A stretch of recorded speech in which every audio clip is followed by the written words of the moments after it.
All right, if you're a founder, you know that getting visible is everything. But what happens when trying to be visible just completely drains you? It turns out there's a hidden cost to the way most of us do marketing, a performance tax. And in this explainer, we're not just going to talk about it, we're going to show you exactly how to stop paying it for good.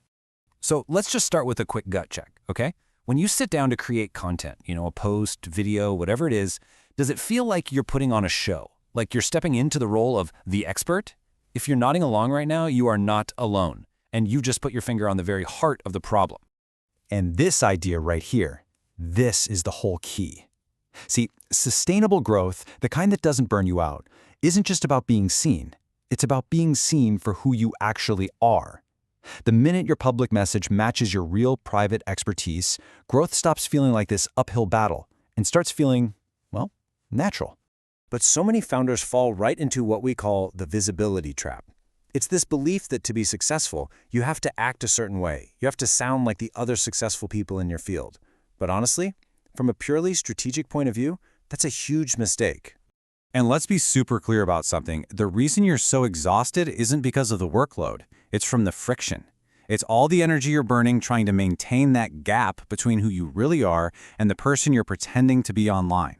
And that friction, it has a very real, very measurable cost to your business. And that cost has a name: the performance tax. And no, this isn't just some vague feeling of being tired. It is a tangible tax on your growth and on your single most valuable resource, your own energy.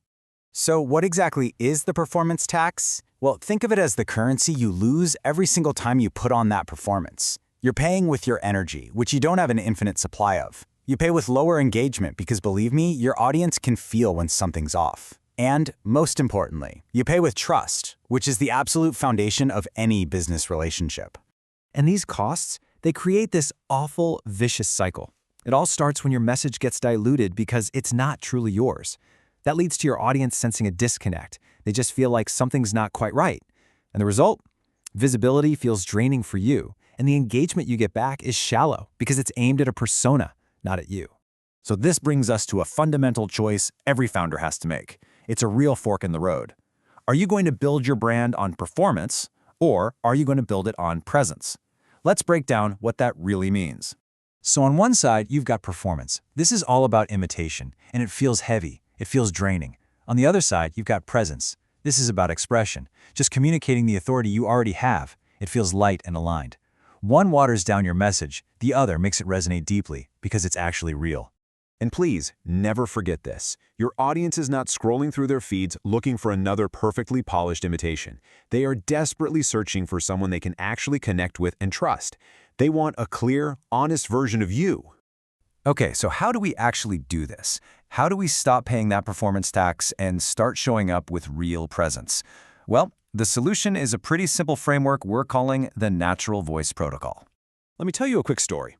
There was a creator who was just completely burned out from being online. They felt like they had to perform, using certain catchphrases, a tone of voice that just wasn't them.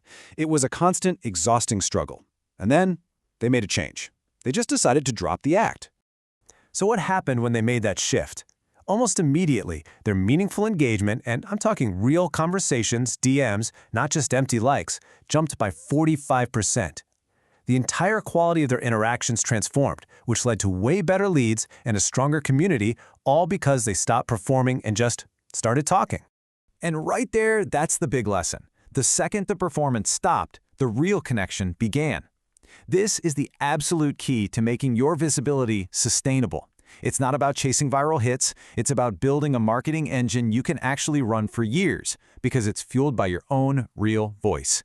So, how do you put this into practice? Just follow this 3-step protocol.